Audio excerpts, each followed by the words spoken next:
boa tarde a todos, aos que nos acompanharam aí desde quinta-feira. Obrigado por estarem prestigiando o evento, o primeiro Encontro Olavete. Os que estão vindo pela primeira vez, também obrigado por reservar essa tarde para estar aqui conosco. Hoje nós vamos ter o nosso amigo Dante conversando conosco sobre música clássica, do canto-chão ao século XXI. Depois vamos ter um break e vamos ter o Thiago Amorim conversando sobre a razão vital. A Associação Helênica também agradece a presença de todos aqui, também a paciência, quando nós passamos alguns vídeos sobre a Grécia aqui, né? A gente também quer sempre estar podendo divulgar um pouco da cultura grega, né? E acrescentando um pouco sobre aquilo que as pessoas já conhecem a respeito da Grécia. Então, sem mais delongas, e ninguém veio aqui para me ouvir, vieram para ouvir o senhor Dante. Passo a palavra para ele. Muito obrigado, Fábio. Obrigado a todos vocês que estão aqui para prestigiar minha fala, né? Em especial também pelo convite e pelo espaço para poder falar para vocês aqui hoje, né? Vou falar sobre um assunto que eu considero bastante importante. Eu acho que se vocês estão aqui, vocês também consideram, né? Que é a importância da música nas nossas vidas. E eu vou fazer uma abordagem tanto quanto histórica, mas não apenas histórica, principalmente filosófica, né? Porque acho que todos nós aqui, mais hora menos hora, passamos por um estudo de filosofia, até porque nós estamos no Encontro Olavete, né? Então nós devemos o nosso conhecimento aqui ao professor Olavo. Quer dizer, nós nos conhecemos graças ao trabalho do professor Olavo de Carvalho, né? E muitos são alunos do Seminário de Filosofia, que eu conheço já disso, né? Desse grupo, né, de alunos do professor Olavo. E esse percurso que eu vou apresentar para vocês aqui da história da música, na verdade surgiu no programa que eu faço lá na Rádio Vox, né, que é a rádio já também vinculada ao trabalho do professor Olavo, porque tem todos os apresentadores que são alunos, né, do professor Olavo, são colunistas, né, do jornal Mídia Sem Máscara. Então são trabalhos que estão interligados. E nessa esteira teórica, vamos dizer assim, né, que eu pensei esse programa que já vai fazer 2 anos agora em outubro, né? Vai fazer 2 anos, programa semanal, e cada semana eu falo sobre um período histórico ou uma problemática diferente da história da música, né? Daí eu tenho uma abordagem pessoal que eu faço. Inclusive, hoje eu trouxe uns livros aqui, ó, né, que não são o livro que eu pretendia ter trazido, porque esses programas foram transcritos e eu estou com um livro quase pronto, né, sobre a história da música. Esse aqui é um outro livro, depois eu vou explicar depois, que eu tenho uma participação também. Mas a intenção era lançar, não deu tempo de ficar pronto, porque foi bastante trabalho, bastante corrido, outras coisas também que se superpuseram. Mas, então, eu vou falar para vocês sobre o que eu escrevi no livro, né? Nesse livro que ainda não lançou, que não foi lançado, que está para ser lançado, e que embasou também toda a ordem desses programas aí na Rádio Vox. Bom, a primeira abordagem metodológica que me serviu de inspiração foi aquela questão da análise dos testemunhos diretos, né? Quer dizer, fonte primária. Então eu comecei a pegar cartas dos compositores e eu li essas cartas e ia comentando pensamento, né, estético, composicional, até mesmo biográfico, porque pesquisa em ciências sociais hoje em dia, né, é muito complicado, ciências humanas de modo geral, e aí no caso a biografia de um compositor pode estar dentro das ciências humanas também, não apenas nos estudos artísticos, musicológicos, né, mas porque existe uma ideologização. Então é sempre interessante nós retornarmos às fontes primárias, né? E eu comecei com um programa sobre Beethoven, e Beethoven fala sobre o seu processo composicional, e ele faz uma confissão, né, dos métodos que ele usa.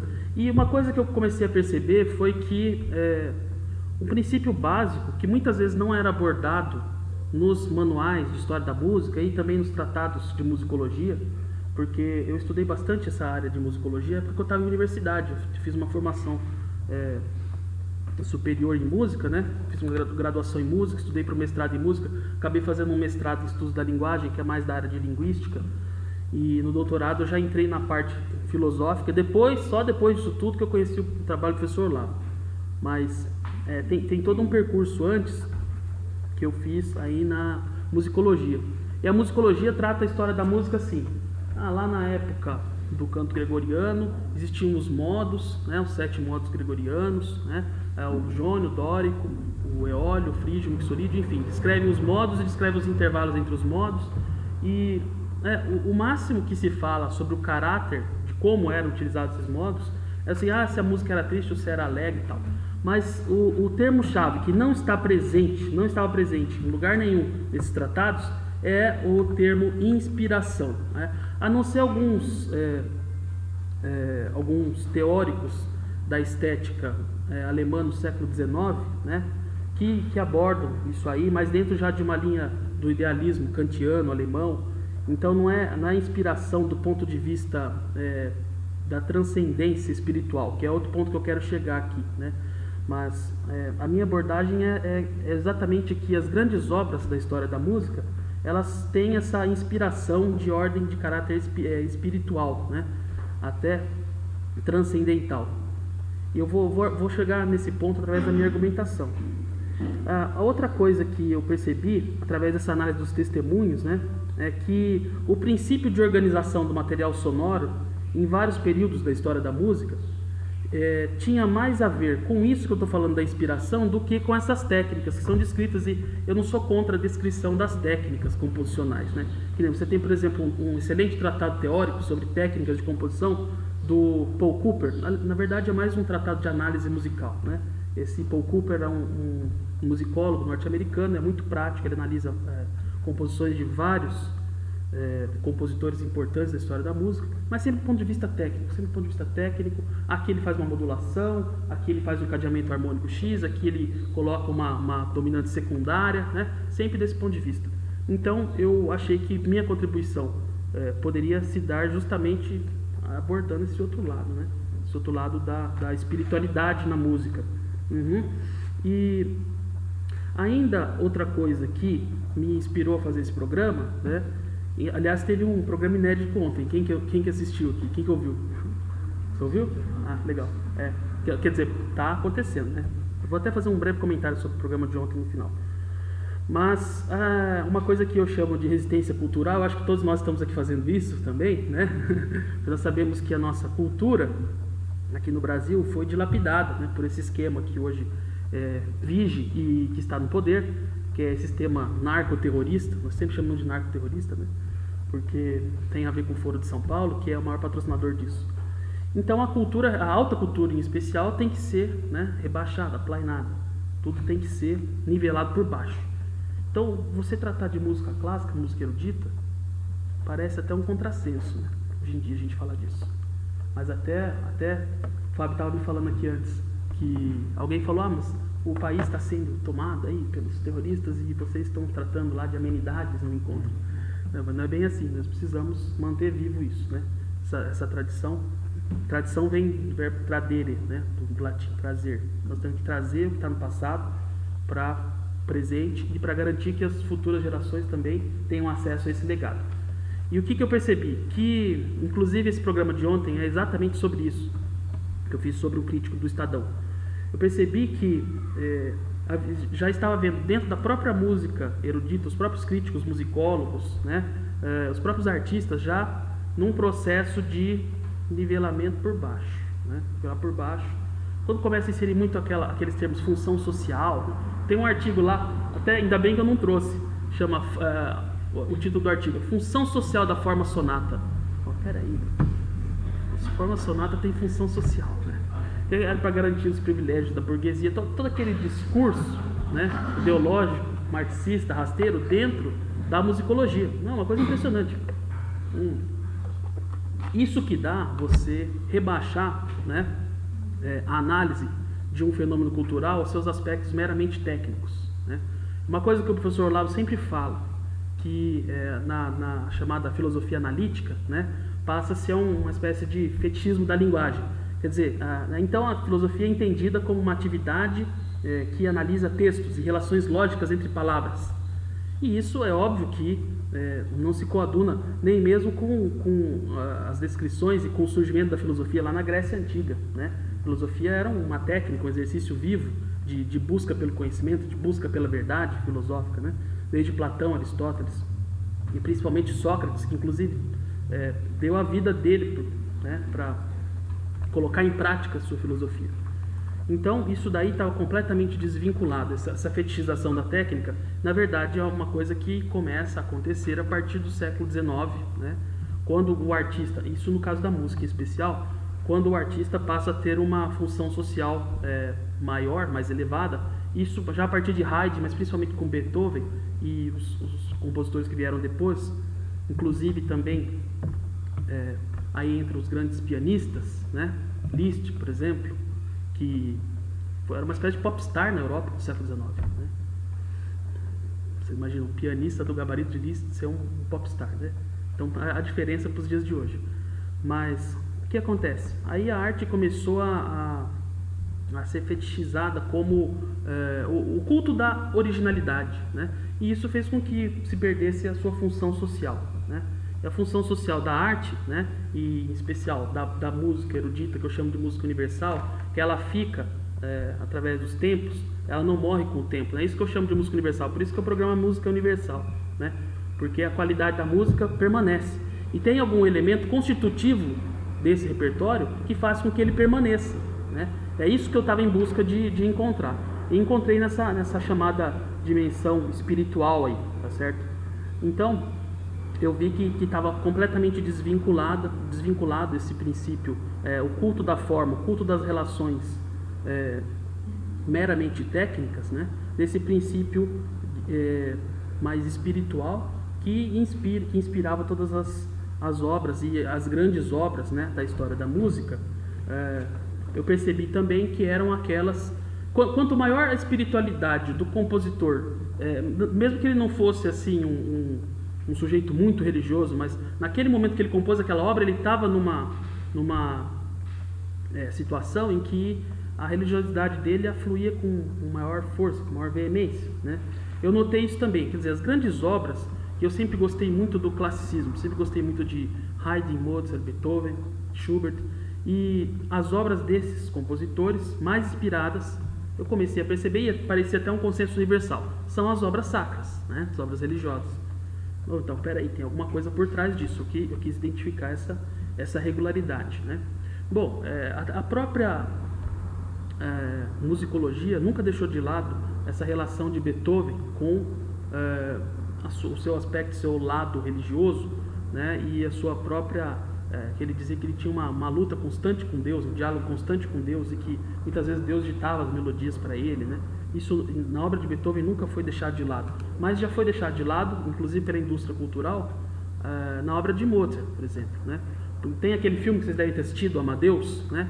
Lá retrata Mozart como um fanfarrão, né? Um sujeito chegado em farra, em esbórnia, né? Em bagunça, e na verdade Mozart também tinha uma religiosidade muito grande, tanto que se não tivesse, teria sido impossível ele ter escrito as missas e as obras sacras que ele compôs, né? Vou mostrar alguns exemplos para vocês aqui, mas o fato é que essa inspiração de ordem espiritual, que inclusive depois, no meu livro, na introdução, eu falo que é a ação direta do Espírito Santo, né? Que o Espírito Santo é o quê? Essa inspiração mesmo, que quando, por exemplo, os apóstolos foram pregar o Evangelho, não eram eles que falavam, mas era quem, né? Era Jesus Cristo através da ação direta do Espírito Santo. Então a música, como surgiu já dentro da igreja, né? A música surgiu dentro da igreja. Todo esse edifício que nós temos da música ocidental, que eu chamei de música universal, começou dentro da igreja. Já na época dos judeus, né? E dos cristãos primitivos, nas catacumbas, eles faziam os cânticos lá.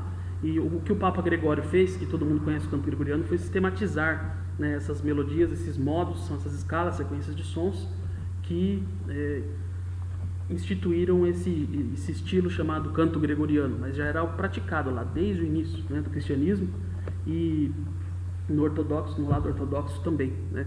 Eu estava falando com o Fábio, ele até me corrigiu, que na igreja ortodoxa não tem canto gregoriano, né? Você tem os cantos litúrgicos, que são da liturgia bizantina, né? Mas, enfim, são as melodias lá surgidas dentro da igreja. E aí tem um outro enfoque, né, que ajuda a explicar essa minha preocupação com esse princípio, né, ordenador da história, que há por trás da história da música, que é uma complementariedade, né, que existe. Porque, por exemplo, quando a gente fala de religião, de fé, de espiritualidade, eu imagino que todos nós aqui somos cristãos. Se não formos também, se tiver alguém que não tem problema, é só para exemplificar, né? Mas quando nós temos a fé em Deus, fé em Jesus Cristo, né, fé em alguma religião, dificilmente essa fé ela será completa e plena se nós não tivermos um preparo intelectual, né? Então, por que eu estou dizendo isso? Porque existe uma complementação que é necessária entre a fé e a razão, né? Entre o princípio de você crer numa verdade revelada e você ter a capacidade de entender quais são os parâmetros, os pressupostos dessa fé, né?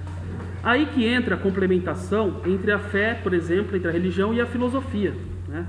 Então eu vi que a filosofia também era uma ferramenta extremamente importante para entender esse processo todo que eu identifiquei na história da música, que vai culminar nessa seleção de repertório que eu chamei de música universal, essa complementação entre a fé e a razão, né? Tem até uma encíclica do Papa Bento XVI que fala sobre isso, né? Agora eu não lembro o nome da encíclica exatamente. Mas toda essa metodologia, né, me levou a chegar à conclusão de que o ápice da história da música, né, são as formas litúrgicas. E isso daí, se você falar, qualquer universidade brasileira hoje, né, se você falar isso daí, até mesmo para maestros, para músicos, vão falando, você está louco. Imagina, o centro, o ápice, o cume da história da música é o desenvolvimento formal, né, é a forma sonata, né, poemas sinfônicos, a ópera wagneriana, o Gesamtkunstwerk, que é a obra de arte total, né, que Wagner usou e usou técnicas de várias artes, né, no canto do teatro, literatura, da parte de cenário, figurino, fez a chamada obra de arte total. Então tem os wagnerianos, adeptos da obra de Wagner, dizem que Wagner foi o maior artista de todos os tempos, não só da música, mas de todos os tempos da humanidade, né? Alguém vai falar, não, mas a missa que está no centro, né? A missa é o cume, o ápice da forma musical, porque é o seguinte, né? Como eu falei, a música surgiu dentro da igreja, através do canto gregoriano, e no caso da igreja ortodoxa lá, do rito bizantino, os cânticos apropriados. E o que acontece? Num primeiro momento, eram melodias isonômicas, o termo correto para isso é textura monódica, né? Monodia, uma voz só, sem acompanhamento. Depois, para ressaltar uma outra particularidade do texto, começou-se a utilizar algumas vozes como acompanhamento, né? Isso tem muito lá na música da igreja ortodoxa, que tem aquele bordão que nós conversávamos hoje de manhã, né? Fica um cantor segurando uma nota fixa e outros cantores fazem floreios e variações. Na igreja ocidental começou mais a melodia pura, monódica. Mas já a partir do século X, principalmente, alguns monges começaram a fazer experimentos colocando mais melodias. E isso está na origem da polifonia, né? Agora é o seguinte, já no canto gregoriano, as melodias eram compostas com vistas a reforçar o significado do texto litúrgico, certo? E as partes fixas da missa foram as mais musicadas.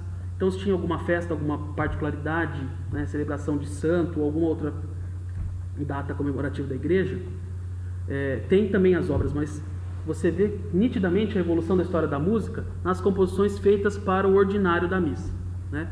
Quais são essas partes? Principalmente o Kyrie, né, perdão, o Glória, o Credo, que é a expressão, né, da fé, o Sanctus, que tem o Benedictus junto. Alguns compositores deixam tudo junto, outros separam, né? E o Agnus Dei, Cordeiro de Deus, certo? Então essa sequência foi evoluindo historicamente. Aliás, eu não gosto muito do termo evolução, né? Evoluindo não, foi se modificando, tá? Foi se modificando porque nós não podemos dizer, e os exemplos musicais que eu trouxe aqui até são para vocês verem isso. Não é que a missa de Beethoven lá é mais evoluída que a missa de Machot, não necessariamente. Tem trechos da missa de Beethoven que são extremamente simples, né? Já a de Machot, vocês vão ouvir aqui um trechinho, E é extremamente complexo, até para os cantores executarem isso hoje em dia, né? Não é fácil. Tem que haver todo o deslinde da notação da época, do estilo, né? E, enfim, a música mais próxima de nós, ela chega a ser muito mais, não vou dizer óbvia, mas ela é muito mais evidente, a maneira de interpretar. A música daquela época é mais difícil, tem que ter mais conhecimento histórico, musicológico e, principalmente, litúrgico, né? Teológico, certo? Se vocês ouviram os programas que eu faço na rádio, eu sempre falo isso, né? Principalmente os que eu fiz sobre Pergolesi, Mozart, sobre a Missa de Santa Cecília, de Haydn, que teria sido impossível para esses compositores terem feito obras tão inspiradas do ponto de vista até mesmo teológico, sem um conhecimento mínimo de teologia sistemática, né? Por quê? Porque é impossível, você tem que conhecer muito bem o significado do texto para fazer isso que eles fazem, certo?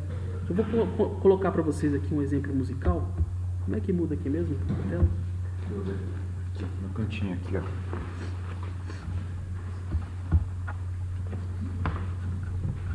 Voltando aqui após o corte, né? Eu dizia que... Senão vai fazer de novo. Mas em resumo, né? Em resumo, o que acontece? Acontece que há uma tendência hoje à hipervalorização da técnica, né?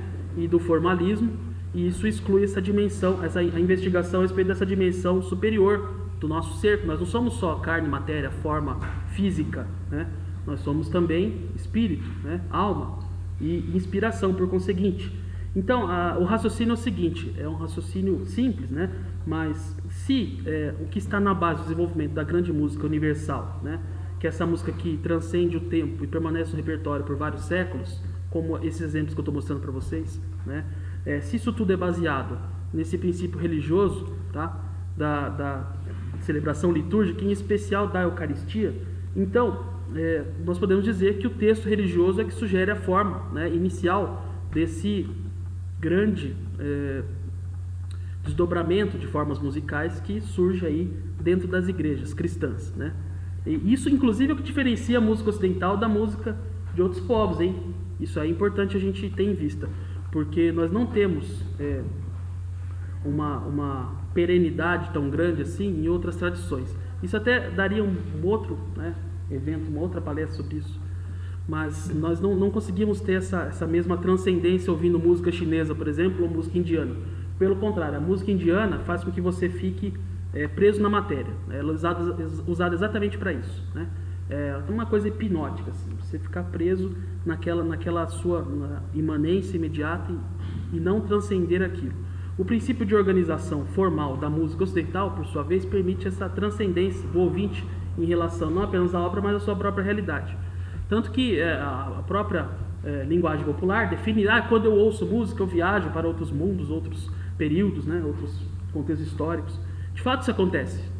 Isso acontece objetivamente falando, né? Não é subjetivo, tá? E é isso que eu estou investigando, inclusive.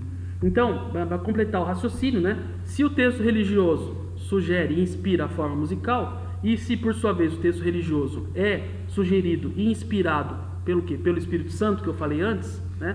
Tem essa inspiração direta, então todo o desenvolvimento da forma musical também, se você eliminar o intermediário, é inspirado por quem? Pelo Espírito Santo, né? Então, quer dizer, a arte superior é aquela que é inspirada diretamente por Deus. Parece uma coisa boboca você falar isso hoje em dia, né? Mas você tem todo esse raciocínio, né? Boboca, assim, nos círculos academicistas, né?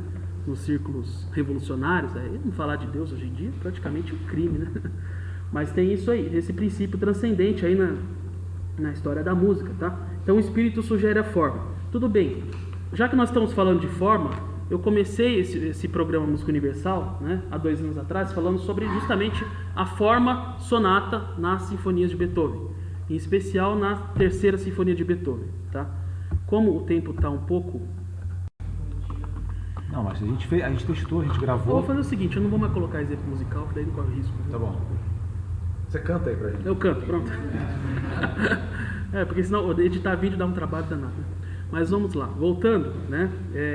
O primeiro programa que eu fiz foi sobre a forma musical na terceira sinfonia de Beethoven. E o que tem por detrás aí desta forma que vale a pena nós abordarmos? Uma ideia que surgiu na filosofia grega, né? Nós estamos no lugar mais apropriado do mundo para falar sobre isso, né? Centro de cultura grega. Mas enfim, que é a teoria dialética, né? De Platão e de Sócrates. Eu falo teoria porque a dialética não é uma técnica só discursiva, mas é também psicológica, né? Uma técnica lógica e psicológica e filosófica, que objetiva o quê? A produção do conhecimento, né? Então, basicamente, a ideia da dialética é a seguinte, que você, enquanto sujeito do conhecimento, né, o sujeito que busca o conhecimento, busca a verdade, essa verdade não está completa dentro de você. Então você tem que buscar fora, né? Então daí a ideia, a tese é você, né? O sujeito que vai buscar o conhecimento fora. Aí você vai perguntar, eu vou perguntar para o Fábio, o que você acha sobre isso, sobre aquilo, né? Que era o método de Sócrates, né? Maiêutica. Aí ele vai falar, eu acho que, né, na tradição ortodoxa é parecido isso que você está falando e tal. Então daí, peraí, então vou reelaborar agora, quer dizer que na tradição protestante pode ser que tenha também. Então, eu vou construindo conhecimento nesse diálogo, né? Não apenas assim com os meus amigos, com os meus conhecidos, mas com o mundo exterior, né? O método de Aristóteles, por exemplo, ele bate o olho, descreve a cadeira, parte da realidade sensível, né? Já Platão parte da realidade mais intelectual, imaginativa, né? O mundo das ideias. Mas o importante é que a dialética constitui-se desse procedimento de você partir de um estágio inicial, né? Buscar algo diferente disso, e a partir do momento que você passou por esse processo do seu estágio inicial até aquele momento segundo em que você obteve, né, um conhecimento diverso, aí você já não é mais o mesmo lá daquele momento inicial, você já tem um conhecimento novo. Então, quando você for voltar ao problema inicial, o que você vai trazer junto? O conhecimento novo, certo? Então, você equiparou aqui, como se fosse um triângulo, né? Então, você tem uma base do triângulo aqui, outra aqui, né? E o vértice, ou melhor, um trapézio, ou pode ser um triângulo também, né? E nessa base você tem a tese, aqui você tem a antítese e, por sua vez, a síntese. A síntese consiste no quê? Consiste exatamente na tese acrescida do percurso, né? Do percurso que você fez para chegar naquela conclusão. E isso, na música, é muito evidente, né? É muito evidente. Porque, e na terceira sinfonia de Beethoven, em específico, ele faz isso o tempo todo, faz isso em relação aos movimentos da sinfonia, faz isso dentro da própria forma de cada um dos movimentos, faz isso com as tonalidades, faz isso com os andamentos, tá? E é bem interessante, eu tenho a partitura aqui até, deixa eu né? fazer uma coisa aqui para ver se dá para não interromper a gravação, né? Eu tenho as partituras e tenho a gravação, certo? Mas o que eu quero dizer, né, enquanto ele vê isso aí, é que não tem problema ficar falando. Não, pode. Tá. A ideia principal é a ideia dialética. Entendeu? Acho que agora vai. Beleza. Aí, exatamente essa forma dialética, tá? No que consiste a forma sonata? De maneira bem resumida, na exposição de um tema musical, uma melodia qualquer, né? Na terceira sinfonia de Beethoven, primeiro movimento.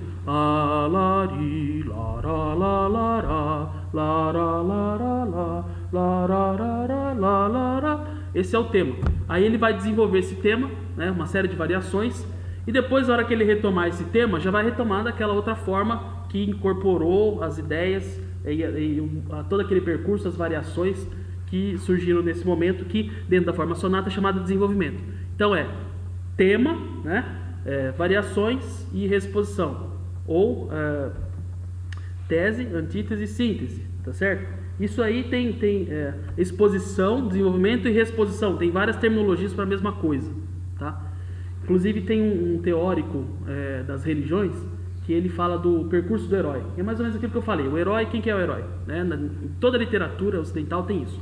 O herói é aquele personagem, né? Personagem de um livro, de um romance, de uma peça de teatro. Ele parte de uma situação inicial. Isso tem também na poética de Aristóteles, né? Parte de uma situação inicial, passa por uma série de aventuras e depois volta para casa. Quando ele volta para casa, a casa, a região, o país já mudou, né? Por exemplo, o Fábio saiu daqui, mas ele sabe bem a obra de Homero, né? Na obra de Homero, o que tem lá na Ilíada, né? Aliás, na Ilíada não, na Odisseia. A Odisseia que narra o retorno do herói para sua casa, né? Ulisses volta da guerra de Troia, depois de 20 anos, passa por uma série de aventuras, ele chega na casa dele, o que acontece? A mulher dele não o reconhece, né? Quer dizer, quando ele saiu de lá, a mulher reconhecia. Então, ele é o mesmo herói, mas ele passou por todo aquele percurso, né? Da guerra lá, da Guerra de Troia, volta para casa, mais uma série de aventuras, chega lá, mas ele já é outro, a mulher dele nem o reconhece, o filho dele já está grande, né?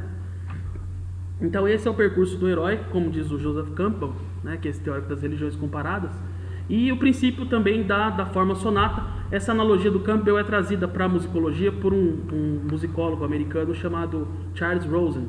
Escreveu um livro chamado A Geração Romântica. Nesse livro ele apresenta essa comparação, né?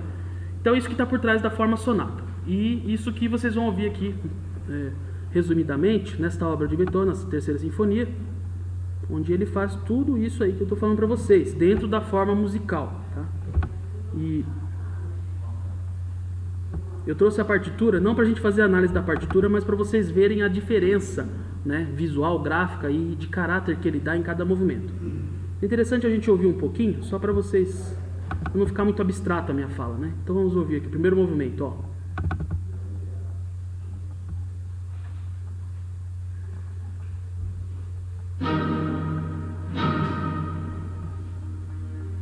Tema.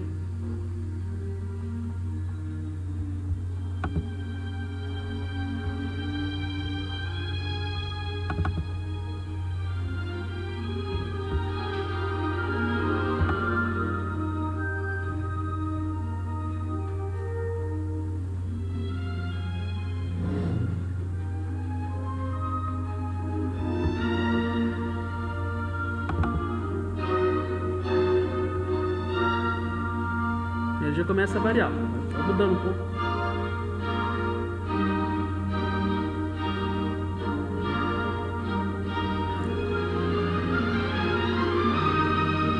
Já apresenta de uma outra forma, né? A orquestra.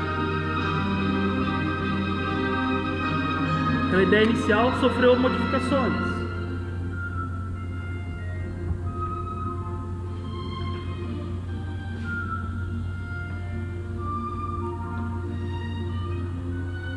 Então olha só, primeiro movimento, um allegro com bril, semínima 60, movimento rápido, allegro. O caráter já é uma tese. Olha a variação. A variação contínua.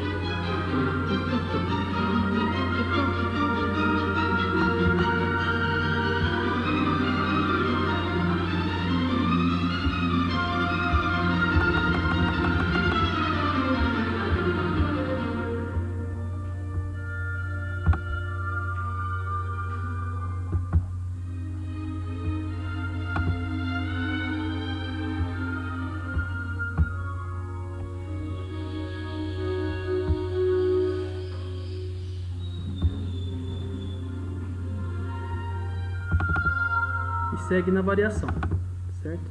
Então isso está dentro do movimento, esse raciocínio dialético. Agora, ó, eu vou mostrar o segundo movimento. É uma pena cortar, né? Mas depois vocês escutam em casa. Segundo movimento já é uma antítese ao primeiro movimento. Ó. Então acontece dentro do movimento em relação ao movimento e outro movimento. Ó. Agora é um adágio, um movimento mais lento. Marcha fúnebre. Marcha fúnebre.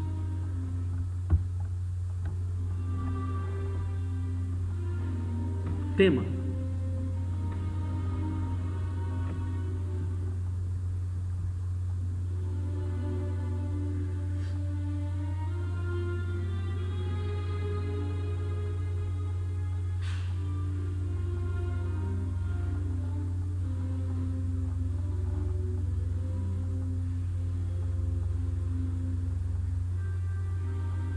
Agora o tema apresentado pelo oboé, que é um outro instrumento.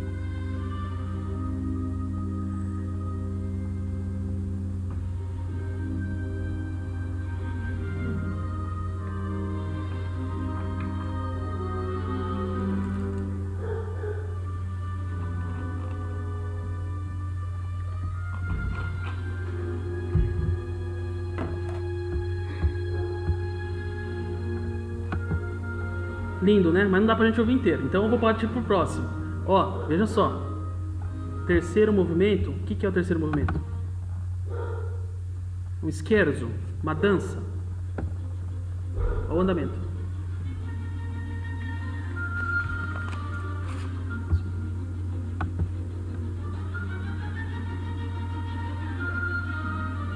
Ele voltou ao andamento rápido do início, mas agora com outra tonalidade, outro caráter. É a dialética.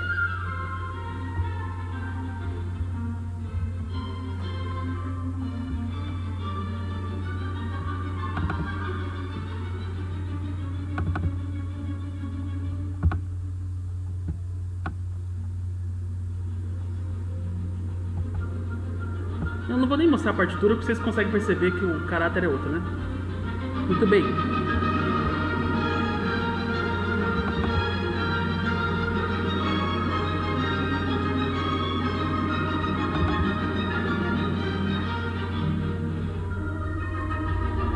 Já entrou nas variações.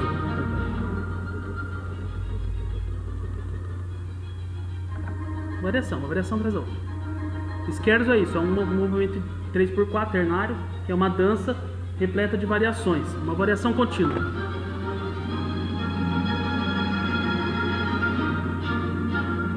O subtítulo também da Sinfonia Heróica diz muito, né? Eu já vou comentar isso. Quarto movimento, finale. Aí é uma síntese de todos os outros.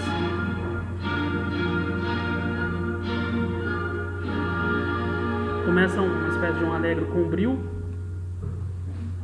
trechos pontualmente tranquilos. É uma síntese de tudo que veio antes. Tá? E vai ficar pauleira ainda, hein? Aí.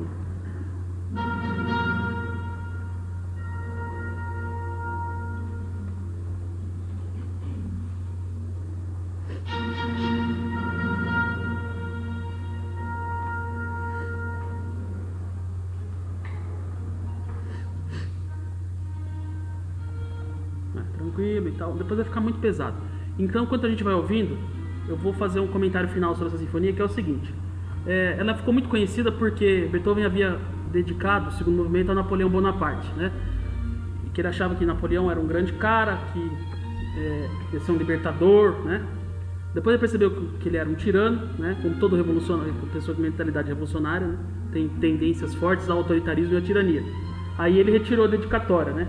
Inclusive Napoleão disse numa das cartas dele lá, quando ele já estava na ilha de Elba, que uma das maiores tristezas da vida dele foi quando Beethoven retirou a dedicatória da sinfonia. Então, por aí vocês veem a importância que o artista já estava tomando naquela época, né? E o próprio Beethoven escreveu lá, tinha correspondência com os príncipes da Europa, né? Dedicava obras a eles. E isso revela todo esse processo de busca pela forma, né? Mas de onde deriva isso, por sua vez? Lá da filosofia grega, tá? Essa forma dialética. E Beethoven está dentro de que período histórico? Do classicismo, que é o quê? O movimento de resgate da cultura grega, né? Grega e romana, século XVIII. O livro de cabeceira de Beethoven era de Plutarco, né? Vidas Ilustres, Vidas Célebres de Plutarco. Tinha uma verdadeira obsessão pela cultura helênica, por exemplo, né? Pela filosofia em especial.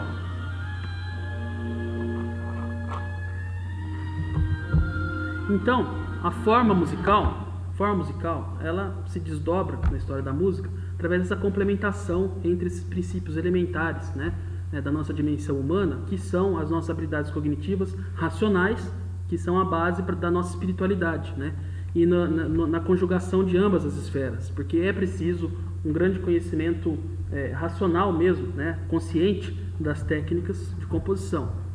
Isso adquire-se como? Através daquele método escolástico, né, da cópia dos grandes mestres. E Beethoven copiou as missas de Haydn, de Mozart, de Bach. Isso ele conta nas cartas lá que ele escreve para os alunos dele, né? Então ele conhecia toda a tradição, certo? E há essa complementação. Aí, após essa complementação ter sido feita eu não sei se eu consegui gravar a tempo aqui, a Missa Solenes de Beethoven, porque aí já é a grande complementação, mas a própria Nona Sinfonia já dá dimensão disso.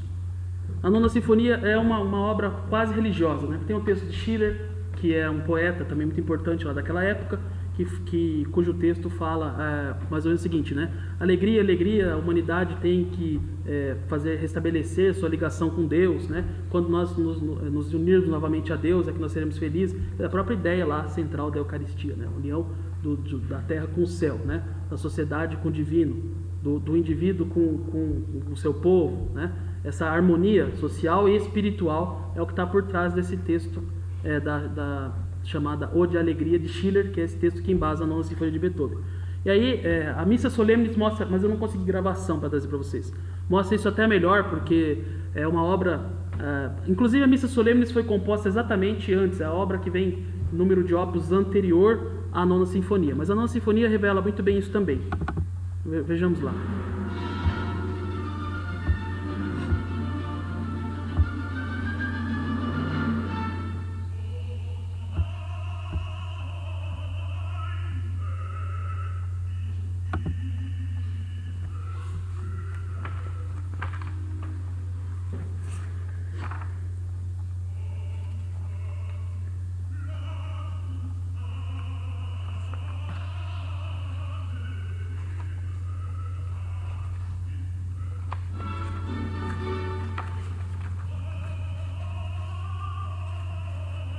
Freuden, alegria, alegria.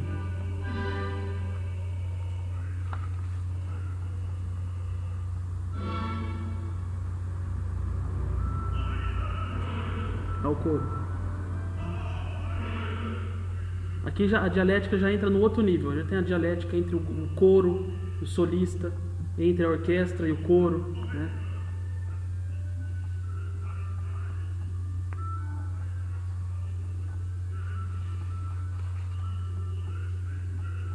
E é o último movimento de uma sinfonia, né? Que é a forma, digamos assim, dialética, racional, filosófica. E a inspiração religiosa unida, né? Inclusive através do uso do coro, que não se utilizava isso em obras sinfônicas até então. Beethoven inovou nesse ponto também.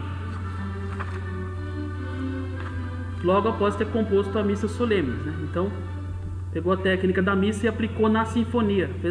Por isso que essa obra é, assim, considerada a maior obra de arte musical, né? Que ele juntou tudo, né? Até então que existia o máximo da técnica musical e da inspiração.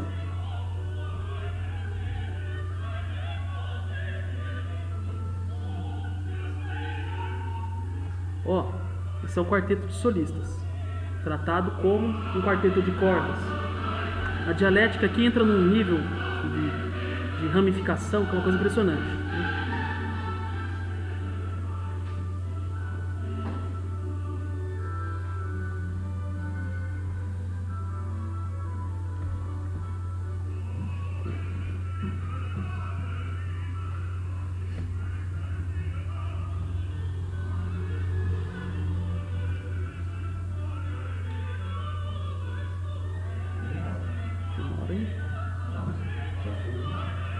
Quanto tempo?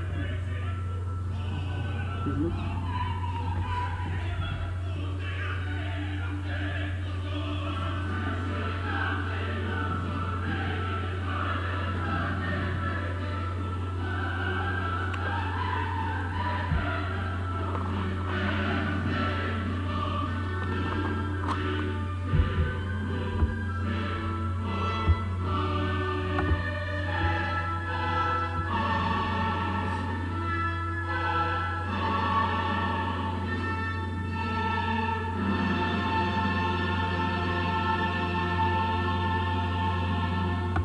Agora vocês vão ter que comprar o disco para ouvir o final, ou ouvir no YouTube. Porque é o seguinte, eu preparei aqui para falar para vocês duas partes, né? E a primeira acaba mais ou menos aqui mesmo. Agora eu ia entrar na segunda. Então essa segunda eu vou só dar uma pincelada muito rápida, né? Em função do tempo para a gente poder abrir para as perguntas, que temos uma outra palestra depois. Mas a segunda parte da minha palestra seria uma complementação e uma conclusão histórica em cima do que eu abordei antes, que é essa influência, né, da forma litúrgica na forma musical e esse princípio da inspiração espiritual, né, e dessa valorização do aspecto transcendental da música no seu próprio métier, no seu modo de composição, né. Isso daí, a partir do século XIX, é evidente que começa a mudar drasticamente, porque o que acontece a partir do século XIX? Começa a tomar corpo os movimentos revolucionários, não é? E isso não poupou a música, nem a estética musical, nem o pensamento composicional. Muito pelo contrário, né? É até um campo de batalha muito importante, até mesmo para o regime soviético e para o serviço secreto soviético, KGB, né? Isso daí realmente daria para fazer uma outra palestra sobre esse tema, várias inclusive, né? Mas a coisa começa a tomar corpo, né? Porque é o seguinte, qual que é a estratégia revolucionária? Em síntese, né? Eu trouxe até aqui um texto do Hegel, que está na origem dessa mentalidade revolucionária, né? Que tem a seguinte proposta, uma ideia de Jerico, né? Vamos destruir tudo que existe para ver se dessa destruição surge alguma coisa melhor. Nós somos contrários a tudo, então vamos destruir tudo, né? Vamos acabar com aniquilar tudo, né? Até a estética da destruição, tem até um filme que é um documentário sobre o nazismo, que se chama A Estética da Destruição, se não me engano. Não, A Arquitetura da Destruição, da Leni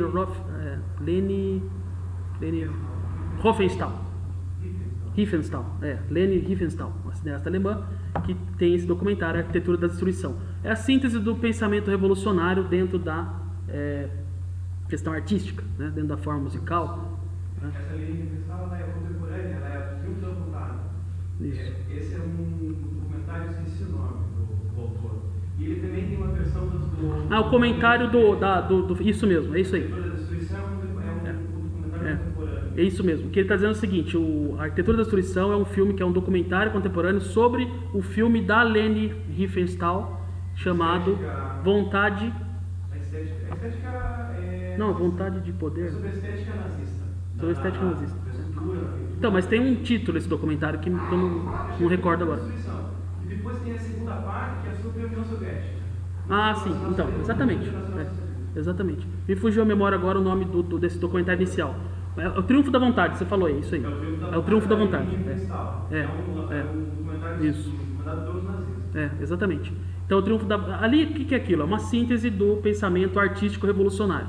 Vamos destruir tudo que existe para ver se nasce alguma coisa boa. Só que depois, na época do Império Soviético, o que eles fizeram? Eles levaram isso além e não vamos só destruir, mas vamos submeter todas as formas de arte, né? Isso inclui literatura, poesia, música, arquitetura, tudo. Vamos submeter tudo, né, à vontade do partido. Então a arte vira o quê? Propaganda, tá? Isso daí é a estética chamada de realismo socialista ou Zhdanovismo, né? Que vem de Zhdanov, que era o comissário do povo lá do Stalin para assuntos de arte, né?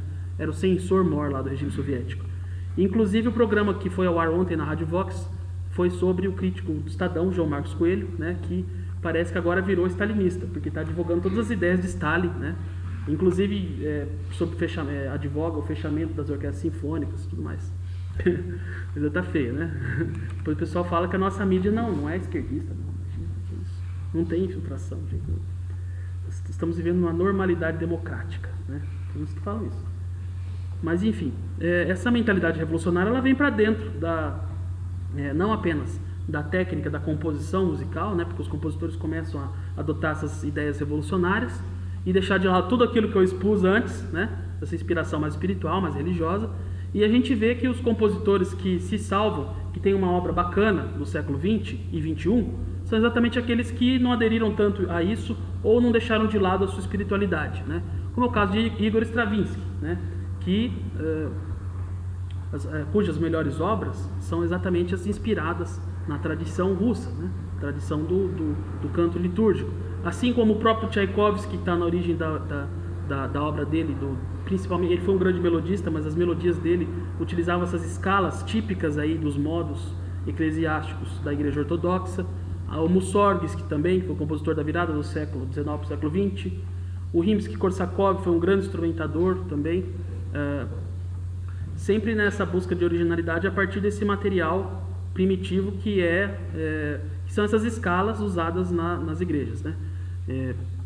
E o Stravinsky, ele passou por várias correntes, várias vertentes, várias técnicas, inclusive do decafonismo, que é uma transposição para a música do pensamento da mentalidade revolucionária, tá? Mas as obras mais originais dele, como por exemplo Petrushka, né, que é uma suíte de danças baseada totalmente em modos da Igreja Ortodoxa, tá? Conhece Lenos, não é Petrushka é outra coisa, Lenos. Mas enfim, A teoria dodecafônica de Schoenberg, eu ia falar um pouco sobre ela, não vou poder me estender, mas essa ideia dele de transformar os 12 sons em uma sequência não hierárquica de notas, vamos abolir todas as hierarquias, né? Tá, isso daí realmente já é uma transposição para a técnica musical da mentalidade revolucionária. Não vou dizer que é uma transcrição ipsis literis, né, literal, mas a gente vê que há toda uma influência. Tem um texto que eu trouxe aqui do Anton Webern, que é um discípulo de Schoenberg, que fala que ele quer, através desse controle da série dodecafônica, ter um controle total do material musical, olha, o controle total, hegemônico, onde nenhuma nota está fora do lugar, assim como no regime soviético, né, ninguém podia ter uma opinião divergente, né, lá do sistema stalinista. Então, essas ideias revolucionárias elas passam a influenciar, se não diretamente, indiretamente, a prática da composição musical. E chega-se no ponto de uma pura idolatria do material, da matéria, né, da materialidade sonora, como eu trouxe para exemplificar um texto que também não vai dar tempo de eu ler, do Karl-Heinz Stockhausen, que é o compositor, viveu na segunda metade do século XX, faleceu em 2007, se não me engano. Para você ter uma ideia da mentalidade desse sujeito, quando houve o ataque às Torres Gêmeas lá, né, em 2001, World Trade Center, ele disse que aquilo foi o maior espetáculo de obra de arte da humanidade de todos os tempos. Isso aí para aí você ver o caráter moral do cidadão, né? E o quanto ele era revolucionário, digamos assim. Mas a teoria dele é o seguinte: nós temos que controlar o material musical, um controle absoluto e tal, uma obsessão por controle, né? Essa obsessão por controle que tanto permeou aí os regimes políticos do século XX, que foi o século mais tenebroso, mais terrível, mais assassino de toda a história humana, né? E a música acabou perdendo muito da sua vitalidade, justamente no século XX, por conta da mentalidade revolucionária, certo? Aí o que acontece? A música popular tomou o lugar dessa música chamada universal, com pretensões industriais, e cada vez mais as músicas são mais repetitivas, né? E o gosto musical vai cada vez decaindo mais, certo? É isso que nós vemos hoje, tá? E então todo esse percurso aqui e os programas na Rádio Vox, eu convido todos para ouvirem, inclusive está aqui a propaganda, para quem não tem ainda o endereço, Rádio Vox, ó. É que aqui é frio, né? Então eu tinha que colocar uma blusa, mas agora que já está no fim, então acesse aqui radiovox.org, e todas as sextas-feiras tem lá meu programa Música Universal, às 19 horas eu abordo esses temas todos que eu tratei com vocês aqui, certo?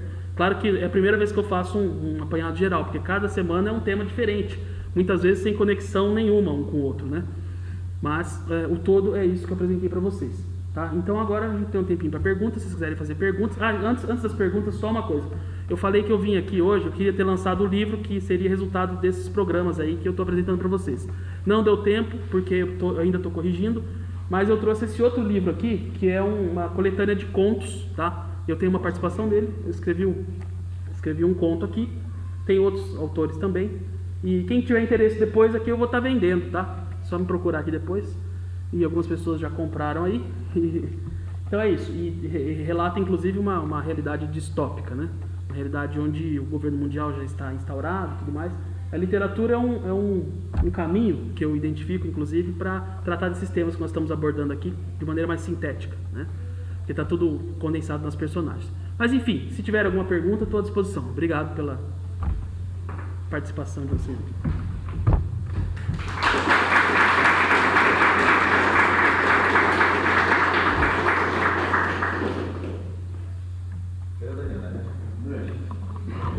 O áudio ali que você mostrou primeiro, que era de um gregoriano, se não me engano, eu ali as vozes e o início, né, tem uma variação, eles buscavam usar alguma escala ou ia realmente por inspiração? Boa pergunta. Pois é, ele está perguntando se no exemplo que eu dei do canto gregoriano, a primeira música que eu mostrei, né, que é uma Ave Maria, em gregoriano, se eles tinham uma pura inspiração ou se eles tinham alguma técnica, é isso que você quer saber? Né? Se eles começavam, eles compunham, saia cantando, e todo mundo... Então, é muito interessante essa pergunta, porque é o seguinte, a gente não consegue saber qual o grau de inspiração, qual o grau de técnica que eles tinham. É uma pergunta recorrente, né? Por exemplo, eu já ouvi fazerem perguntas parecidas sobre obras de Brahms, de Chopin, de Beethoven. Mas ele pensou nisso tudo? Não é possível, né? Então a gente não tem como saber exatamente, mas o que dá para saber é o grau de conhecimento, de instrução que eles tinham. Então, por exemplo, Ave Maria, né? Tem aquela melodia. Ave Maria, Mater Dei. Você tem um jogo ali de notas que sobem, que descem. Se você for recuperar conhecimentos teológicos, litúrgicos, você vai ver que quando uma nota sobe, por exemplo, Maria ascendeu aos céus, né? Foi coroada a rainha e tal, dos céus, da terra. Então, nesse momento, quando o texto fala isso, a melodia sobe, né? Tem um trecho da missa de Mozart, por exemplo, missa breves, que não deu tempo de mostrar, que ele fala per nostra salutem descendit de cielo, naquele trecho do credo, né? Que Jesus Cristo, para a nossa salvação, desceu dos céus, se fez homem e se encarnou no seio da Virgem Maria. Aí é uma escala descendente, descendit, uma escalinha descendente, tá? Por isso que eu falo, quando o pessoal fala, mas Mozart era maçom, era iluminista, era revolucionário. Não, peraí. Não é bem assim não. O pai dele era um homem profundamente espiritual. Ele no início também teve uma espiritualidade forte, né? Aí ficou jovem, claro que participa de uma farra, mas a espiritualidade dele era muito intensa, se não o conhecimento teológico muito grande. Agora, o que eu posso falar sobre o canto gregoriano especial dessa época, século IX, é que o pessoal conhecia muita teologia, né? Então o canto era configurado nesse sentido. Isso aí que estabelece toda essa tradição, que é uma tradição que a gente pode até chamar de retórica, tá? Porque, por exemplo, quando eu mostrei lá o contínuo do Bach, aquele ostinato, aquele fragmento melódico que se repete, né, o tempo todo. Isso daí, por exemplo, foi lá depois repetido em Mozart, no credo da missa em Dó menor, que começa é um ostinato um pouco diferente, mas baseado na mesma ideia de Bach, né? E Beethoven na missa solemnis também usa o ostinato no credo. Então tem toda uma tradição que não é documentada, que não é trazida em livros, que você pode conhecer através da escuta, do repertório, da análise e desses princípios norteadores, né? Por isso que eu estou escrevendo esse livro, para mostrar uma outra abordagem, né, da história da música. Respondido? Mesmo assim, se fosse transcrever isso que eles cantavam, exatamente. Isso que é interessante na arte, né, no estudo da arte, do processo criativo de modo geral, tanto que tem até uma teoria moderna chamada crítica genética, que é o estudo do processo de criação, né?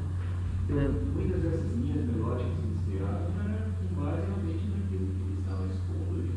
Exatamente. O canto mesmo, né? Isso mostrou exatamente. Tinha o princípio da inspiração, mas essa inspiração ela não é unidimensional, não é só inspiração teológica, litúrgica, mas é também espiritual, né?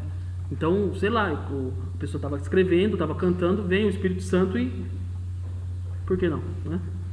Não tenho dúvida disso. Beethoven mesmo dizia que isso acontecia com ele, só que ele dizia que era Deus. Dizia que era Deus. Isso, teologicamente é um pouco incorreto, seria o Espírito Santo, que é o que vem, que inspira e tudo mais, né? Aí daria margem a uma outra discussão teológica, mas que existe esse tipo de processo intangível, isso existe, não há dúvida. Ainda mais na arte, né?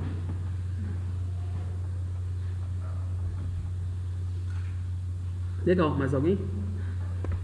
Eu queria mais até complementar essa questão levantada, que assim, eu não posso afirmar porque isso não ocorre comigo, mas eu acredito que a genialidade se dá através do amplo domínio da técnica unido a essa inspiração que o artista tem, que é como se fosse uma antena, né, que capta, nesse caso, esse som dos deuses, né, digamos assim. Uhum. Exatamente. Por isso que, eu acho que você chegou um pouquinho depois até, não sei se você pegou essa parte que eu falei da filosofia, da complementação entre a fé e a razão, né? Porque exatamente é o trabalho do intelecto, e isso está numa encíclica do Papa Bento XVI, né? Que fala sobre a necessidade do estudo, do preparo intelectual para que... quase que eu lembrei o nome da encíclica agora, mas não lembrei. Mas como um subsídio necessário para o desenvolvimento pleno da fé, né? Tanto que uma fé desenvolvida em cima de um intelecto frágil não é tão duradoura, né? Não é tão perene. Acredito que se não fosse assim, né, não teriam havido os grandes estudos dos filósofos escolásticos, né, por exemplo, que estudaram toda a filosofia grega, Platão, Sócrates, Aristóteles, e usaram isso dentro da teologia, sistemática, né? Então tem realmente o intelecto humano, né? É inclusive um dos dons do Espírito Santo, né? São as virtudes cardeais, né? Tem a ver com a temperança, senso de justiça, né? Fortaleza. São virtudes racionais, né? E você tem as virtudes teologais, isso de acordo dentro da teoria escolástica de São Tomás de Aquino, né? E aí você tem a complementação dessas virtudes cardeais, que são humanas, com as virtudes teologais, que são divinas, né? Quando você se abre ao divino, então aí você está aberto à ação do amor, da caridade, né? Da esperança, a fé, que são as virtudes que... porque é o seguinte, nós não somos... o que está por trás dessa minha visão é que nós não somos só corpo, matéria, né? Forma, intelecto. Nós também somos espírito, né? E o nosso espírito, ele tem uma capacidade de se desenvolver, quanto mais na medida que ele se aproxima do lado divino, que o contém, né? Nós somos parte, o divino é o todo. Então, quanto mais nós nos aproximamos do todo, mais nós abrimos nossos horizontes, né? Expandimos a nossa consciência. Por isso que a obra de arte, quando inspirada pelo sentimento religioso, porque a gente tem um problema, uma guerra semântica hoje em dia, né? Você fala religioso, já a anteninha sobe, né? Politicamente correto, isso aí é furada. Isso não é objeto de conhecimento, como dizia o Kant, né? Mas o que é religião? É religar, do verbo religare. É aquilo que te permite religar-se com o todo, com Deus, com o universo, enfim, né? Mesmo que não é religioso, concorda com isso. Então, quanto mais você se abre a essas realidades sutis, mais você pode desenvolver, ampliar seus horizontes, inclusive inspirar-se enquanto artista para compor uma obra original, certo? Eu não tenho dúvida nenhuma de que isso aconteceu com Bach, com Haydn, com Mozart, com Beethoven, com todos eles, todos os grandes, né? Mendelssohn, por exemplo, um compositor que eu conhecia só sinfonias, só música para piano, né? Os quartetos, enfim, as músicas mais conhecidas. Quando eu conheci a obra religiosa de Mendelssohn, eu caí da cadeira, assim, sabe?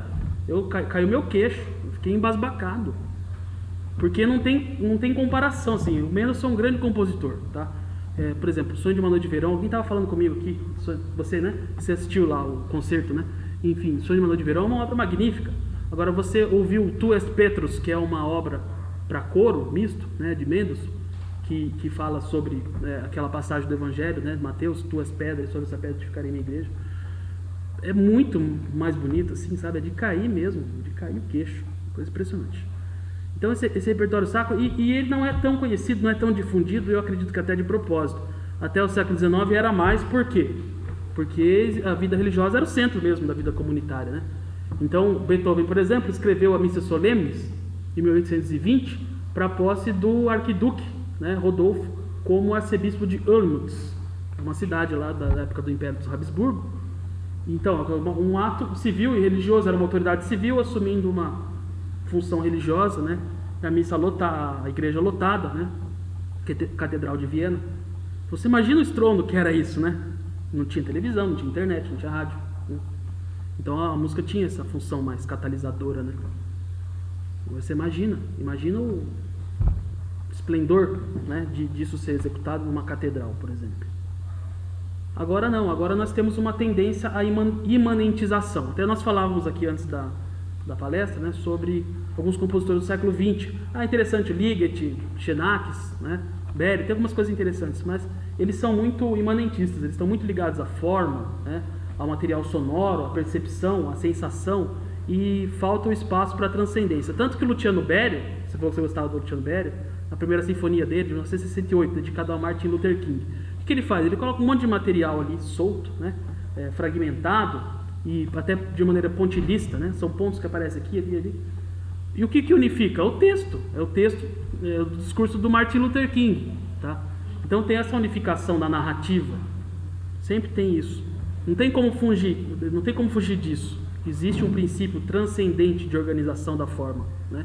E esse princípio transcendente, a própria ideologia alemã, o idealismo alemão, reconhece que é o espírito, né? Forma é a disposição do espírito, né? A disposição do nosso ser transcendente. Então é isso essa que é a minha tese aí nesse livro, que pretendo lançar esse ano ainda. Aí lá eu discuto com mais detalhamentos aí. Você falou da obsessão, né, com forma, do material musical, né, só pela matéria e tal. Weber, né? Eu me lembrei do Thomas Mann, né? Thomas Mann? Do Dr. Fausto. Sim, Ele sim. vem da aula do diálogo, então você ter aquele domínio de toda a técnica. Perfeito. Depois ele vai definindo até aliás, vira um filme de terror. Exatamente, ó, vou repetir a pergunta dele. Tá falando sobre o Dr. Fausto, que é um livro de Thomas Mann, né? Que retrata um personagem que é baseado no Arnold Schoenberg. Um descendente de Schoenberg. Schoenberg, exatamente. Então, é o Adrian Leverkuhn, né? Adrian Leverkuhn, exatamente. Que ele faz? O Dr. Fausto, por quê? Ele faz o pacto com o diabo para ter o completo domínio da forma, né? Do material musical e tudo mais. E com isso, claro, ele perde a alma, ele fica doente, depois ele tem que largar tudo, volta para a aldeiazinha onde ele nasceu, né? Tudo mais, sendo cuidado pela mãe, que é o tema clássico do pacto fáustico, né? Que é exatamente esse o problema que eu identifiquei aí na mentalidade revolucionária, que foi enfiada dentro da música a partir do século XIX e século XX, que é você despir-se da sua espiritualidade em função de um absoluto controle. Essa obsessão por controle, quando começa com isso, já tem coisa por trás aí, né? Isso aí é realmente diabólico, essa coisa sistêmica, o sistema isolado, né, da realidade. Isso daí é diabólico. Como, por exemplo, burocracia. Para que serve a burocracia estatal, por exemplo, né? Para administrar o Estado, e o Estado, em tese, tem a função de prover o bem da sociedade, não é isso? Mas o que o burocrata faz muitas vezes? Ele cria dificuldades, né? Cria procedimentos desnecessários. Para quê? Para dificultar a sua vida em função de um aprimoramento sistêmico, né? Isso para a Receita Federal é um exemplo disso, né? Engraçado que, desculpe, eu acho difícil, por exemplo, eu reconheço algumas obras de Shostakovich, uma outra do Prokofiev, que eu tenho essa sensação de que tem história, que é propaganda da música. Porque eu acho muito difícil mesmo Weber, como é que ele não está deslocado no mundo espiritual. Digamos assim, ele pode ser uma coisa, na realidade, até uma imaginação diabólica. Mas pelo menos é uma imaginação que busca seja, por mais que você não concorde com uma imaginação diabólica, pelo menos tem alguma coisa, alguma ligação.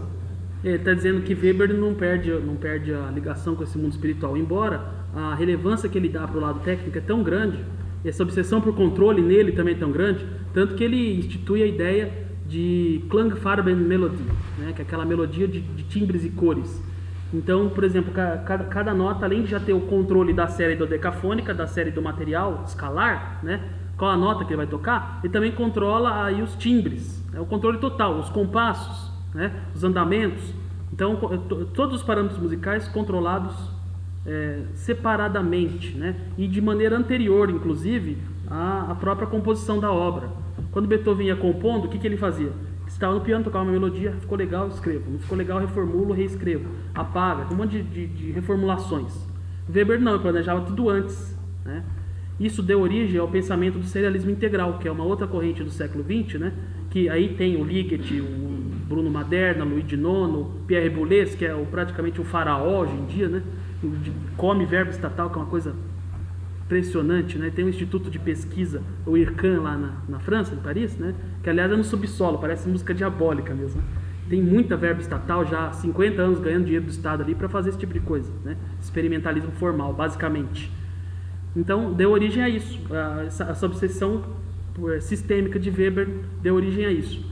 Muitas vezes eu estou falando isso, pode parecer que eu estou acusando o Weber ou esses compositores, artistas aí do século XX de terem feito isso de maneira deliberada. Não necessariamente, pode ter sido algo até inconsciente, né? Pode ter sido até essa coisa fáustica mesmo, né? O próprio Boulez, né, como maestro, por exemplo, eu não gosto de ouvir Mahler com ele. Não dá para ouvir Mahler. Não dá para ouvir os românticos com ele. Não dá para ouvir Wagner. Não dá para ouvir nada com ele. Não, ele é bonito dele, né? Ele o Stravinsky da década de 60, bonito. Vila Lobos. Ele gravou Vila Lobos? Não, Boulez? Você estivesse lá. Então, essa questão assim, você diria que certos compositores influenciaram a mentalidade no século XX? De certa forma, sim. A pergunta dele é a seguinte: se certos compositores influenciaram a mentalidade do século XX, né? pergunta muito boa também. Eles influenciaram mais até indiretamente do que diretamente, né? Por quê? Porque a música tem esse elemento formador do caráter, né? E uma vez que você faz uma música, como o Schoenberg e o próprio Weber diziam, sem preocupações com o público, preocupação é com a forma só, né? Uma música para músicos e não uma música para o público, aí você influencia, ainda que indiretamente, né, a formação desse público. Então o público, o argumento que o João Marcos Coelho utilizou para praticamente advogar o fechamento das orquestras sinfônicas, é que as orquestras sinfônicas não tocam a música de hoje, não tocam a música contemporânea, né? Mas primeiro, a música contemporânea é praticamente impossível de tocar, porque é uma alta complexidade, parâmetros estruturais, o resultado é pífio, porque não empolga ninguém, não agrada ninguém, distancia o público, né? Não vou entrar no mérito, mas tem obras boas? Tem, com certeza. Do Stockhausen. Isso aí é do Stockhausen, desse que eu falei. Não, é do Stockhausen, né? Que é esse cara que tinha outro cara que tinha obsessão pelos parâmetros. Então não importa o que vai fazer o som, eu estou controlando os parâmetros aqui, tá beleza, né? Até abriu espaço para música aleatória do John Cage, né? Então eu vou jogar dados aqui. Aí deu 9 lá, eu tenho que tocar 9 notas. Aí deu 5, eu tenho que tocar 5. Mas eu controlei pelo menos os parâmetros do acaso. Então a obsessão pelo controle até do fator aleatório.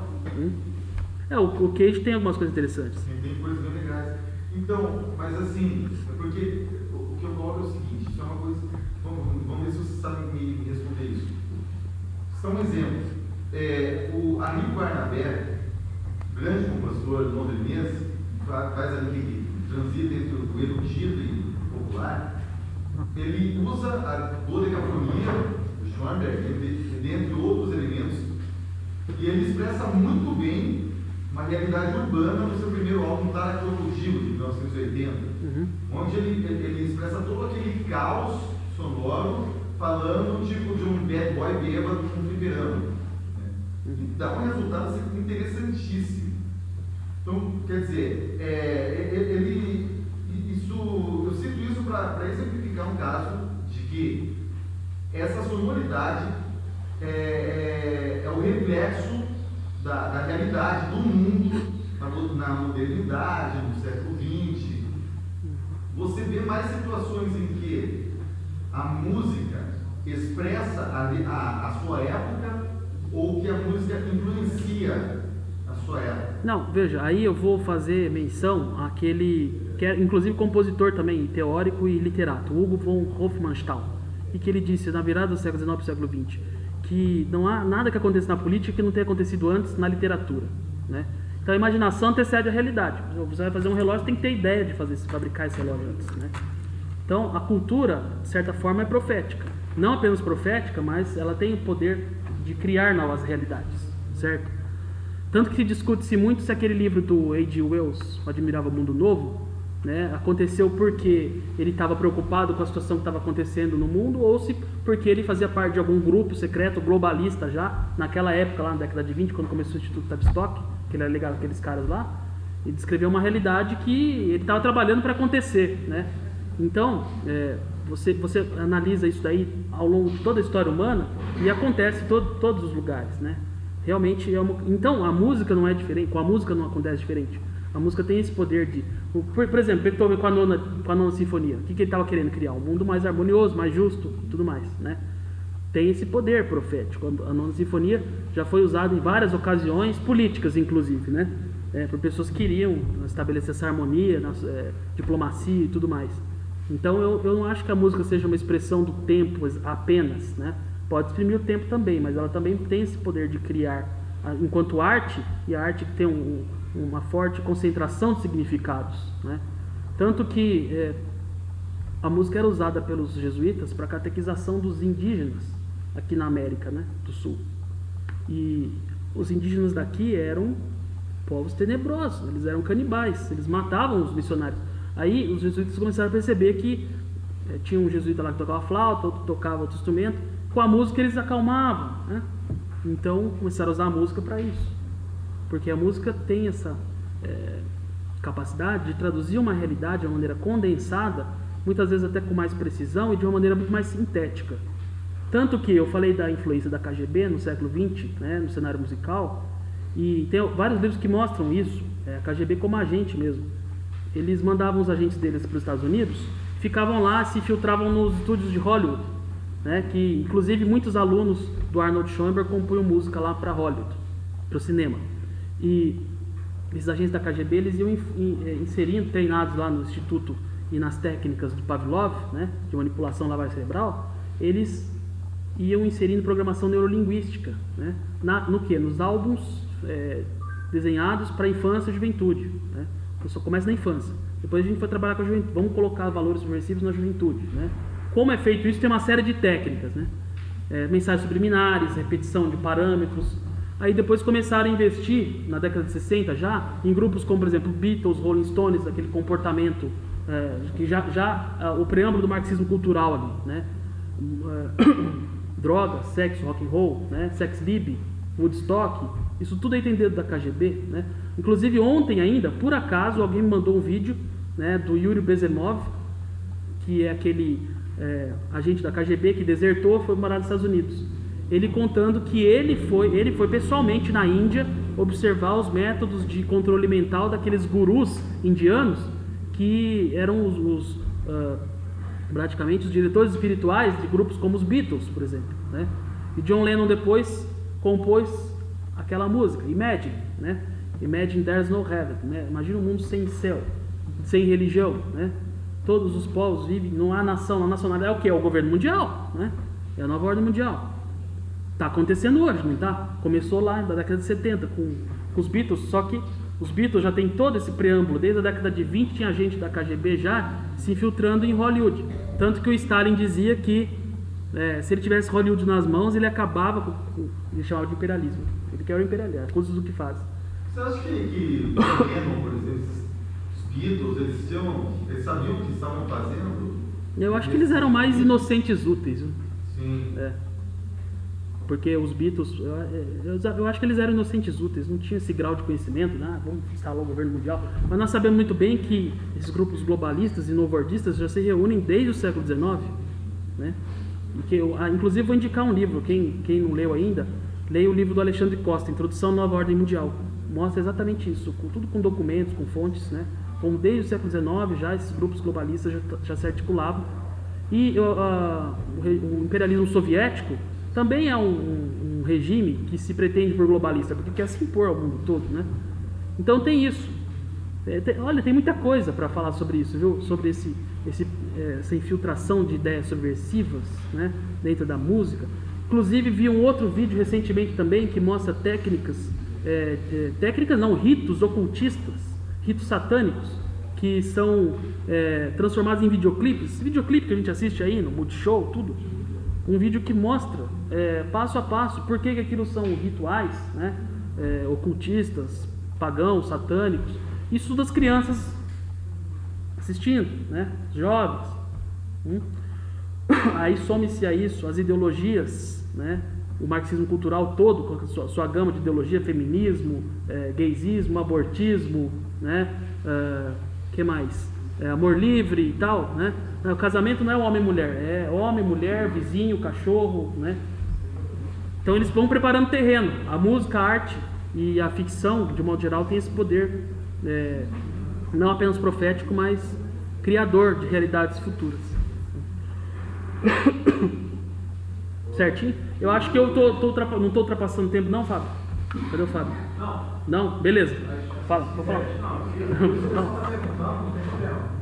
Assim, eu só vai daqui a pouco, vou trocar e tirar a placa virária e vou pôr salgadinho. Ah, legal. E aí a gente faz o break. Beleza, pode perguntar então. Eu acho que o professor Olavo mencionou uma vez, uma aula forte, ele dizia um autor, não lembro de onde que era, mas um cara fez um estudo com pessoas que ficavam ouvindo certo tipo de música mais moderna, né? Burras, né? Não sei se esse é o termo certo, assim, não sei se você conhece assim. Não conheço esse livro, mas isso aconteceu comigo. Uma época eu fiquei ouvindo só música contemporânea e eu fiquei burro pra caramba. É verdade. Foi só através do retorno aos clássicos que eu fui desemburrecendo aos poucos. Por que você fica burro? Você fica meio desesperado, porque... veja só, não tem como a gente tratar de certas realidades sem discutir alguns princípios de teologia, né? Posso falar para vocês, você estar preso numa situação puramente material, imanente, né? A sua sensação imediata, isso aí é absolutamente tenebroso, né? Se você não conseguisse ter um pensamento assim tranquilizador, você viveria assim, né? Como um bichinho, assim, vai para lá, vai para cá, não tem uma ordem na tua cabeça, na tua mente, no teu espírito, né? Isso, essa música que você está falando, ela faz isso, né? Essas músicas contemporâneas, elas te prendem naquele momento, colocam isso como virtude, mas você não consegue se organizar, nem mentalmente, nem espiritualmente, nem corporalmente, então você fica perdido, né? Eu sei de várias pessoas que aconteceu isso, com quem aconteceu isso. E não é só emburrecimento, mas a pessoa vai ficando angustiada, né? Vai ficando deprimida, tá? Eu já vi pessoas que desistiram do curso universitário por causa disso, porque é só esse tipo de repertório. Mas você se refere ao erudito contemporâneo? Exatamente. O chamado erudito, né? Ou música experimental, né? Uhum. Porque isso não é só na música, isso também tem na literatura, tem no teatro, tem nas artes plásticas, né? Sim, tem que apreciar com moderação. Exatamente, com a moderação e estudar para conseguir discernir o que é bom do que não é e não cair numa idolatria. Eu conheço gente, eu só escuto música contemporânea, só escuto música eletroacústica. Eletroacústica é outro ponto, não tem mais nem instrumento musical, é tudo feito no computador, sabe? Música feita com ruído, né? Paisagem sonora, que é de um teórico lá do Canadá, Murray Schafer. Então você vai ouvir o som das ruas, né? E daí tem o outro que vai falar, a educação musical, nós temos que ouvir os sons das ruas e trazer o som da rua para educar. Quer dizer, você ficar preso no cotidiano mais imediato, né? Sem possibilidade de transcendência. Daí eu vou citar agora um teólogo, né? Um padre francês do século XVIII, que vocês devem conhecer, alguns de vocês devem conhecer, Monsieur de Segui, que escreveu um livro chamado Inferno. A descrição do inferno é essa, uma situação na qual você não tem saída, não tem possibilidade de refrescar aquilo, né? E um desespero eterno, infinito. Então essas músicas têm realmente a capacidade de reproduzir isso, né? Talvez seja até um bom instrumento pedagógico. Se comporta, senão isso aqui vai acontecer com você pelo resto da eternidade. Você tem que ouvir Boulez pelo resto da eternidade, daí a pessoa já, né, se torna uma pessoa melhor. Agora, outra coisa, eu me empolgo quando tem música contemporânea e tal, porque é uma coisa no mínimo exótica, né? Uhum. Até um tempo atrás, agora eu já não sei mais nada, mas até um tempo atrás eu pensava assim, eu acho que a música contemporânea ainda vai servir para alguma coisa. Uhum. No sentido de que, por exemplo, o Arrigo Barnabé, a impressão que eu tenho é que ele dá sentido à obra do Schoenberg. Sei, inclusive da outra vez que você falou do Arrigo Barnabé, eu não comentei sobre ele, né? Mas é isso aí, ele usa com parcimônia, ele não é um cara que, agora eu só vou fazer música dodecafônica, não, ele pega uma série lá e coloca, eu também componho, eu já compus algumas obras que tem séries, não são dodecafônicas, mas são séries de notas inspiradas no raciocínio dodecafônico, né? Aí no meio eu coloco acordes, tudo, eu faço uma mixórdia, né?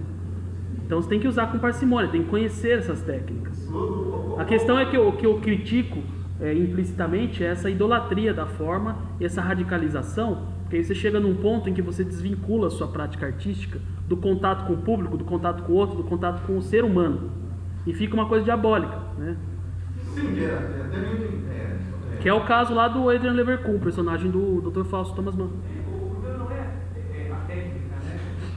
Digamos assim, a técnica. O problema é a técnica da técnica. Exatamente.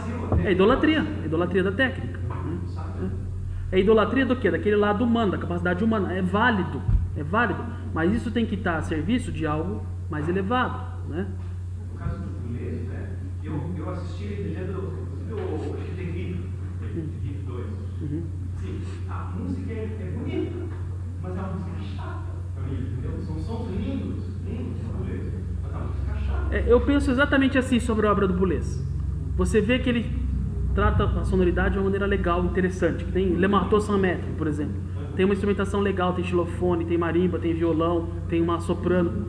É uma instrumentação muito bacana. Mas fica aquela coisa chata. Por que é chata? Porque tem essa homogeneização, essa obsessão por controle do material formal, essa obsessão da forma, ela se sobrepõe, acaba sendo sobreposta, né, à própria sonoridade, que poderia ser usada de uma maneira muito mais interessante. Mas por quê? Porque eles não estão preocupados com o público, estão preocupados com essa investigação formal, alucinante, né, sem fim, que não tem outro adjetivo melhor do que diabólico para descrever, né? Ele quer falar muito técnico, né? Muito técnico. Música técnica, muito técnico. Imagina, por exemplo, você conhece alguém que só lê manual? Você conhece? A leitura de cabeceira do cara é o manual do celular, manual da TV, manual do computador. O cara não lê livro, não lê literatura, não lê jornal, não lê nada, só lê manual. Daí ele pega aqueles manuais assim de 500 páginas, né? Sei lá, de máquina de colheitadeira de cana. O cara fica lendo isso. Ninguém faz isso. Porque a técnica, ela tem uma finalidade exterior a si. Ela não pode ser um fim em si, né? Senão acaba gerando essa idolatria. E a finalidade a que ela poderia estar submetida fica sem o próprio respaldo da técnica, entendeu? Então, quem que ocupa esse espaço deixado por essa tragédia aí, né? São as músicas de qualidade inferior. Por exemplo, Boulez não teria capacidade de compor uma sinfonia com o conhecimento que ele tem e tudo? Talvez sim, né? Mas por quê? Por que ele não faz isso? Porque ele está interessado em aprofundar cada vez mais essa obsessão formal. Eu sou arquiteto, né? Então você tem uma Puxa, na arquitetura acontece a mesma coisa. Sim. Tem uma pressão do novo. Uhum. Tem uma pressão de que, por exemplo, uma sinfonia não tem mais sentido. Por exemplo, se você perguntar para o goleiro, a música vai falar uma coisa assim, para que escrever uma sinfonia?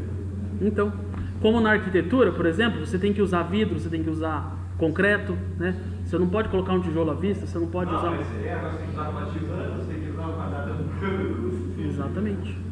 Por quê? Para impedir a própria transcendência do cotidiano mais imediato na forma arquitetônica. E vai gerando uma mentalidade, né, rasteira. O problema não é a caixa branca, vamos supor. O problema é falta do vazio daquilo. Exatamente. Gera esse vazio. É isso aí. Pessoal, vou ter que encerrar, que já deu tempo. Temos outras palestras. Muito obrigado pela participação de todos vocês. Tá? Quem quiser depois comprar o livro aqui, que tem um conto que resume um pouquinho disso tudo que a gente falou aqui, né? De maneira bem sintética, que o conto é um gênero sintético. Só me procurar aqui depois, tá? Muito obrigado.